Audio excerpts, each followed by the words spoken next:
Hi everyone, so welcome to today's video. So ngayon ay magta-try tayong mag-solve ng problems using double integration method. But before that, i-discuss ko muna yung derivation nito, okay? So let's say for example, we have here a simply supported beam. So initially, yung kanyang itsura, let's say if I draw a line here.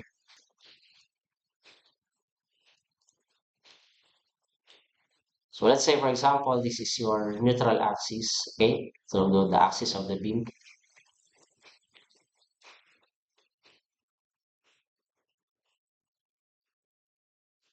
Neutral axis of the beam, okay? So initially, kung wala pa tayong load, and if we extract this portion, so ito drawing ko to. So ito yung itsura niya, So we have here yung top and bottom ng beam natin, which is ito. So top, and this is the bottom. And then, yung nasa gitna natin, this is your neutral axis, Neutral axis.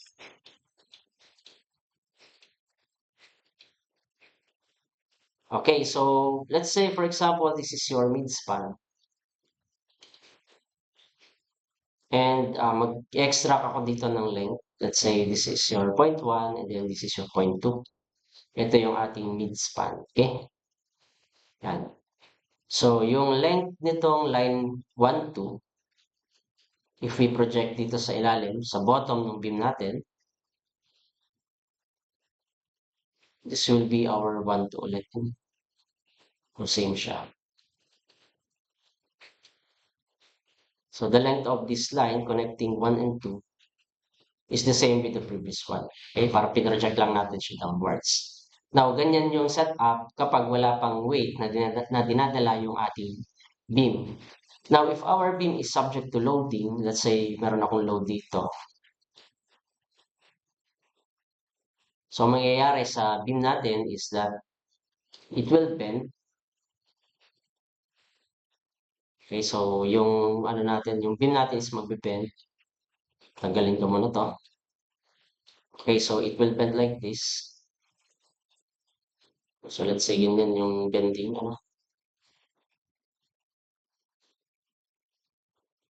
So, yung neutral axis natin ay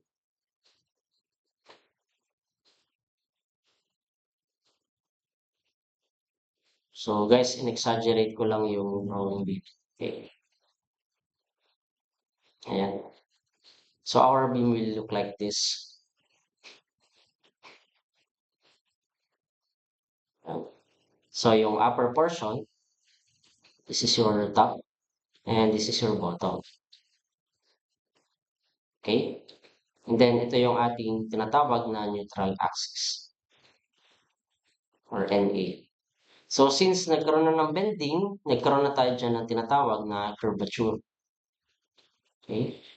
So nagkaroon na tayo ng radius of curvature. So initially kapag walang bending, ang radius of curvature natin dito is infinity, okay? Or infinity. Ngayon dito nagkaroon na ng value kasi nagkaroon na ng curve. Okay? Ayan. So, ang gagawin natin dyan, kung meron curve or curvature, so meron tayo ditong radius of curvature na tinatawag. Okay? And then, ang next step is, i-drawing natin guys yung 1 and 2 kanina. So, let's say for example, this is your 1 and this is your 2. So, ito yung length ng ating 1 and 2 kanina. And if we try to project pababa, this will be 1 and this is your 2. And ito yung ating L dito, which is the same with this one. Now, pag nagbe-bend yung beam natin, ang ating tinitingnan na kasi is ang katapat niya dito, actually. So, pag nagbe-bend, ang katapat actually nitong 1 is ito. Itong tinatawag natin na 1 prime. Kumbaga, nagkaroon ng displacement sa portion na to since this bottom will be subject to tensile stress. So, under tension yung portion na to. And ito naman is under, or itong side na to is under compression. Okay? So, since under tension to, mag-elongate yung bottom. So, magkakaroon tayo dito ng tinatawag natin na delta. Okay? So, magkakaroon tayo dyan ng tinatawag na delta. And yung distance mula dito, papunta dito, yan yung tinatawag natin na C bottom. Or C bottom. Ano? So, saan ba galing yung C bottom? So, if you still remember the flexure, so, flexure formula, so kung naalala nyo pa sa strength of materials, di ba? If we cut the section dito ng P sa gitna, so you will see kung halimbawa ay rectangular yung beam natin. Yan, makikita nyo yan. And this is your beam height or yung height ng beam natin. And ito yung ating width ng beam. Ano? When subject to bending, diba, ito yung ating neutral axis. And pag subject sa bending yan, magkakaroon tayo ng tension and compression. So, dito sa neutral axis, dito 0 yung stress natin. And here we have a bending which is under dito sa compression. And this is your under yung etong portion na to is under tension. So, itong portion na to is under compression. Okay, so yung tinatawag natin na C bottom, syempre ito. So, the distance mula sa neutral axis papunta dun sa extreme tension fiber natin. So, ito yun yung C bottom. Okay? Ayan. So, saan ba derive talaga yung double integration? So, kung mapapansin nyo sa drawing natin dito, itong sector na to ay equal dun sa malaking sector dito hanggang dun sa bottom. Kumbaga parang hindi siya equal, similar sila. So, similar yung sectors na yan. So, pwede nating gawa ng parang ratio proportion. So, R over L is equal to from this point papunta dun sa 1 prime, ito yung 1 prime, ano? So that's R plus C bottom divided by delta plus L.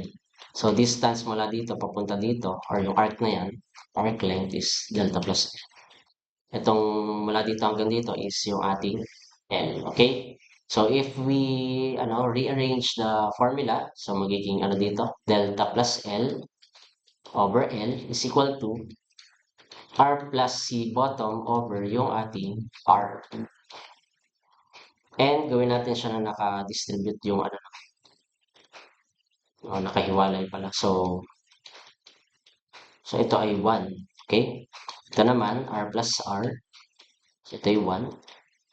Plus C bottom over R. So pwede nating tanggalin yung 1 sa magkabilang side since ano siya, para sa positive 1. Ano? So, mangyayari dyan is delta over L is equal to C bottom over R. And kung maaalala nyo, this 1 is the deformation or elongation divided by the length, which is also known as yung ating strain with the symbol na epsilon. Okay? So, dyan galing yung ating magiging derivation. So, epsilon is equal to C bottom over R. So, take note, yung ating epsilon is equal to stress over strain. Okay? So, it's equal to stress over strain. And now, ang gusto natin kuhanin is yung nasa bottom. Therefore, dito ang gagamitin natin is yung stress dito sa bottom, which is equal dun sa natutunan nyo sa mechanics of deformable bodies or strength of materials, which is equal to mc over I, wherein yung c is the distance from neutral axis to the extreme fibers natin. So, dito is tension fiber yung kailangan natin since bottom yung ating ginamit. So, over I. Okay? So, dito magiging M times C bottom over I times E sa ilalim. Ano? Sige. Gawin natin na ganito. MC bottom over I divided by E is equal to yung ating C bottom over R. This one. Okay? So, nilagay ko lang siya dito. Yan. So, pagka nire-arrange pa natin. So, ito guys, since nasa numerator pareho yung C bottom, so pwede natin ito i-cancel. Magiging 1 yan. So, ito yung 1 din. And if we try to rearrange, ang magiging setup na natin dyan is, copy natin to.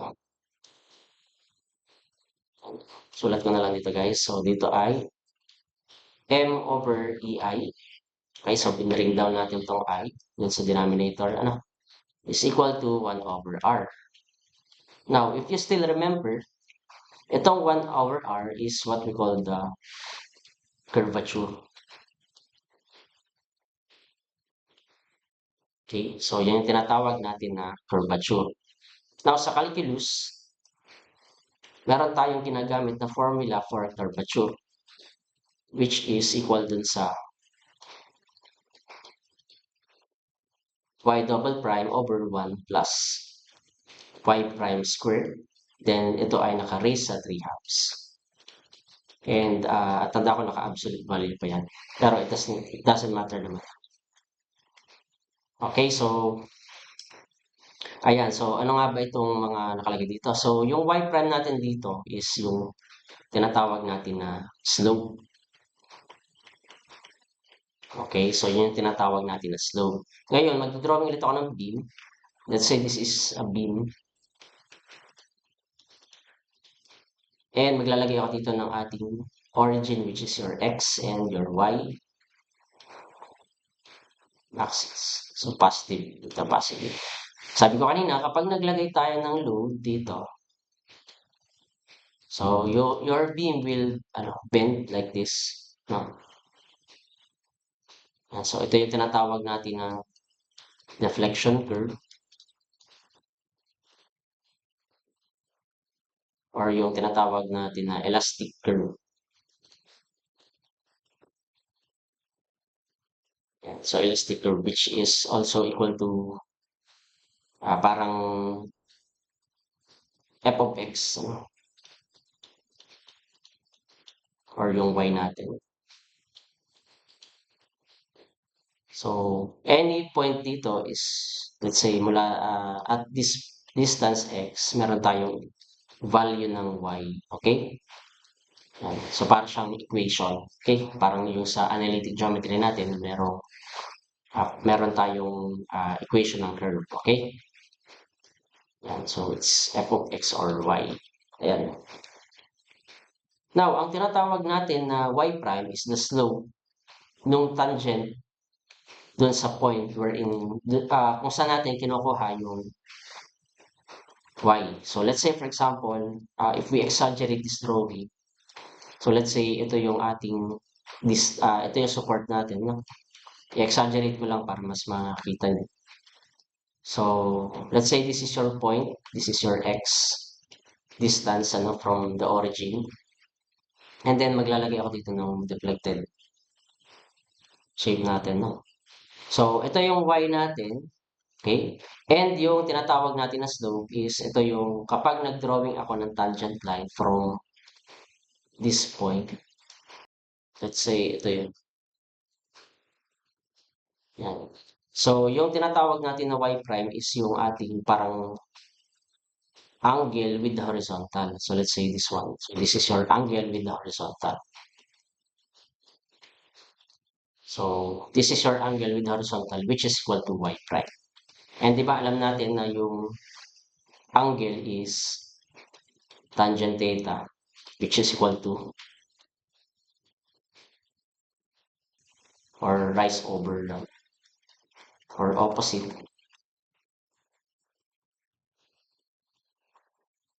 over adjacent. Now for beams, so for beams kasi maliliit lang yung angle.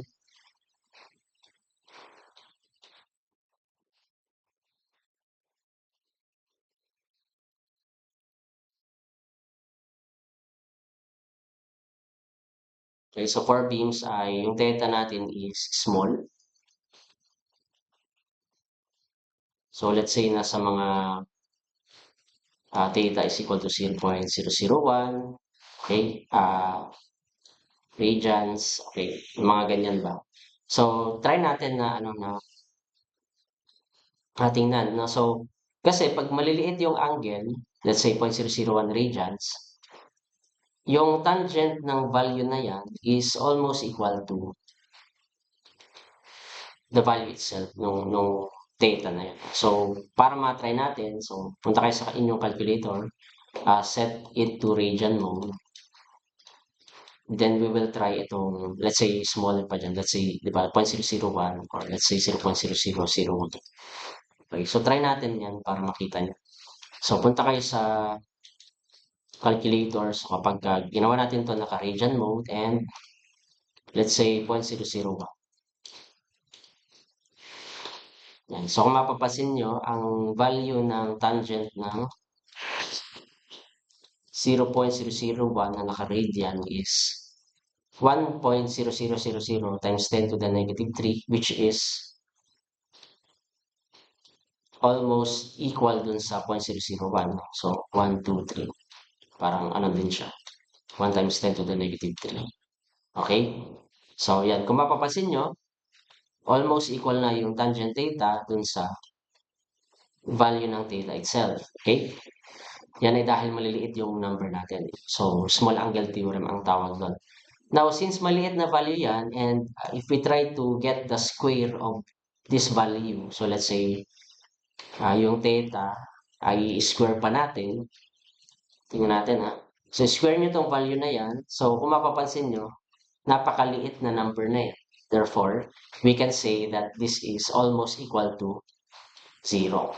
Okay? Ibig sabihin, pag beam pala, yung pinag-uusapan natin, this y prime is almost equal to 0. Therefore, sa formula ng ating k, which is merong y prime sa ilalim, di ba? Pag in-square natin yung maliit na number, which is almost equal to 0, di ba? Pag in-square natin yan, yung term na to na nasa ilalim,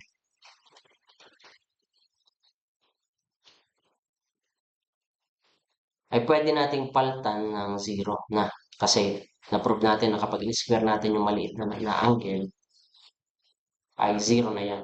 So, ang mangyayari dyan, matitira dun sa formula natin is magiging k is equal to y double prime na lang. Since 0 nga yung y prime natin na nakasquare, so yung denominator ng y double prime mo is 1 na lang yung matitira. So, yan na yung i-equate natin dito. No? So, yung curvature which is equal to y double prime is now equal to m over I. Okay? So, sa double integration method natin, so makikita nyo yung formula doon, di ba? EIY double prime is equal to m. And you need to integrate it 2 times para makuha natin yung y. Okay? So, kasi parang ganito yan. EI d squared y is equal to mdx squared or mdx times dx. Okay, so yung magiging final form natin, kapag in-integrate nyo both sides to ng dalawang beses, so magiging, kapag isang beses pa lang, so, yan. So, di ba, pag in-integrate nyo na isang beses, yun yung EIY natin. EIY prime is equal to M, parang ganyan. Yung integral ng M. Or EIDY is equal to integral ng unang integration ng MDX squared, ano. And pag in-integrate nyo ulit ng isa pang beses, yan, so magiging EIY is equal to yung double integration ng MDX dx na meron na syempre yan. So dito magkakaroon tayo dito ng C1 and C2 or depende kung ilang segments, ano. So dyan na galing yung ating double integration method. So kaya pag nag-integrate tayo sa ano, syempre kapag wala tayong limits, nagkakaroon tayo dito ng C1 and dito yung C1 plus C2. Ano. So sa EI, kung napapansin nyo yun, no? So yung EIY prime natin is equal dun sa unang integration natin ng moment equation natin plus C1. And then yung padalawa, yung padalawang integration ng M natin or M of X plus C1X plus C2. Yan. So, dyan derived class yung ating ginagamit na formula. So this is your slope formula and this is your deflection formula.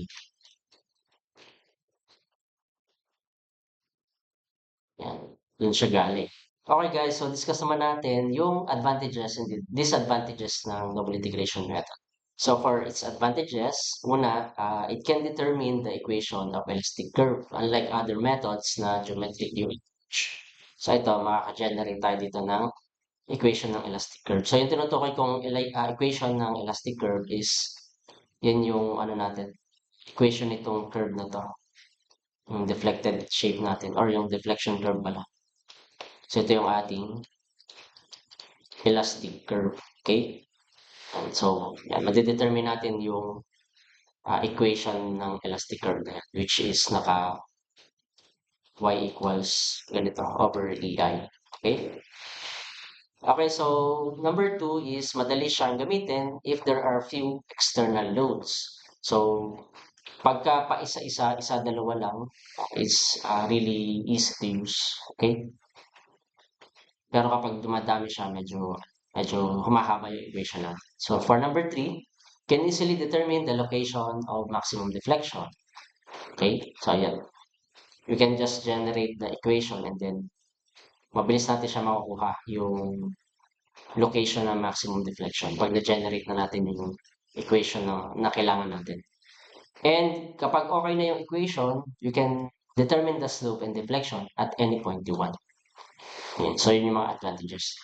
Now, when it comes to disadvantages naman ng DIM or double integration method, so una sa lahat, alam niyo na to.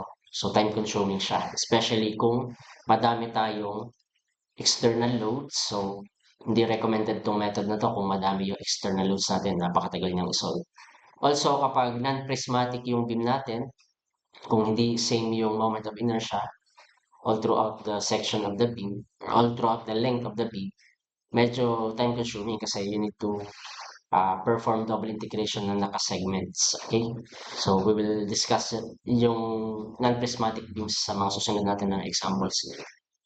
Also, kapag may overhang, medyo nadami din kasi ang effect kasi kapag meron tayong overhang, medyo nadami din yung ating tawag nito, yung ating equation and minsan nagkakamali din yung mga students or yung mga beginners na ng pag-place ng ating origin which is yung x and yung y natin.